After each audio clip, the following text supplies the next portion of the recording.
The Land Transportation Franchising and Regulatory Board has again released a list of beneficiaries for the government's fuel subsidy program for PUV drivers and operators, as well as riders of delivery service providers. Morning Forum discusses the LTFRB's reasons for publishing the list of beneficiaries.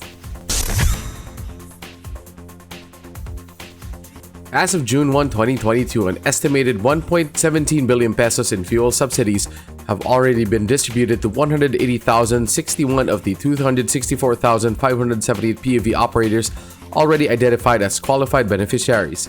This report from the LTFRB came amidst complaints from transport associations and groups of members not having received the 6,500 peso fuel subsidy.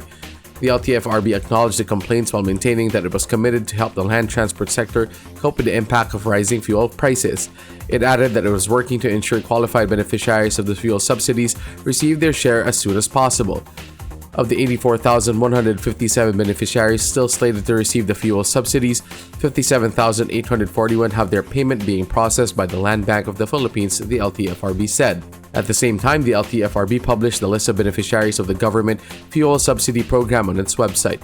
The publication drew comments and more complaints, prompting the LTFRB to clarify aspects of the list. First of all, the LTFRB said that those on the list have already received the subsidy. This publication of the list is meant to assure the public that the fuel subsidy is being distributed to qualified beneficiaries. The list includes the name of beneficiary and corresponding plate number of the PUV unit, as well as the Land Bank of the Philippines branch where the beneficiary can obtain the Pantawid Pasada card needed to receive the fuel subsidy.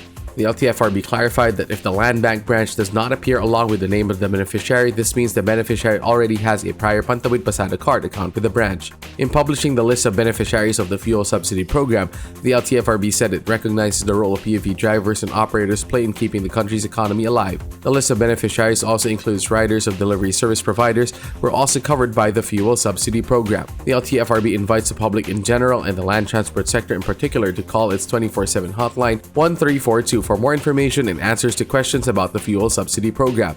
The public can also course their questions through the official Facebook page and official website of the LTFRB. The government allocates billions of pesos to subsidize operations of the transport sector amid the COVID-19 pandemic and the meteoric rise of fuel prices. It is only reasonable for the public to question whether the billions are reaching the right beneficiaries. The LTFRB has been and continues to be transparent about the distribution process of the fuel subsidy program. That's our Morning Forum this week, courtesy of Suzuki Philippines.